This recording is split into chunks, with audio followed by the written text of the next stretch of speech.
નમસ્કાર, આપ જોઈ રહ્યા છો નેશન પ્લસ ન્યૂઝ. હું છું આપની સાથે હેતલ ભગત. વલસાડ સિટી પોલીસે ગણતરીના કલાકોમાં જ આરોપી શ્રમિકને જલગાંવ રેલવે સ્ટેશન પરથી ઝડપી પાડી વધુ કાર્યવાહી હાથ ધરી છે. વલસાડના અબ્રામામાં ફેક્ટરીની સાઇટનું બાંધકામ ચાલી રહ્યું છે. બિહાર અને અન્ય પરપ્રાંતીય શ્રમિકોએ કામ માટે પડાવ નાખ્યો છે.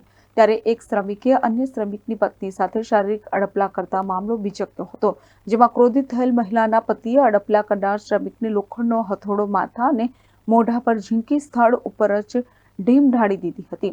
આ કેસમાં હત્યા કરી શ્રમિક ફરાર થઈ ગયો હતો. બનાવને લઈને પોલીસ ઘટના સ્થળે પહોંચી હતી અને તપાસ શરૂ કરી હતી. તો એફએસએલની ટીમે ઘટના સ્થળે પહોંચી તપાસ કરી હતી. પોલીસે આરોપીને ઝડપી પાડવાના ચક્રો ગતિમાન કર્યા હતા. ત્યારે વલસાડ સિટી પોલીસે ગણતરીના કલાકોમાં જ આરોપી શ્રમિકને જલગાંવ રેલવે સ્ટેશન પરથી દબોચી લીધો હતો. Bureau report, nation plus news, Valsad. સમાચારોના સતત અપડેટ મેળવવા માટે અમારી નેશન પ્લસ ન્યૂઝની યુટ્યુબ ચેનલને સબસ્ક્રાઇબ કરો, બેલ આઇકન દબાવો અને જોડાયેલા રહો ફેસબુક, ઇન્સ્ટાગ્રામ અને ટ્વિટર પર.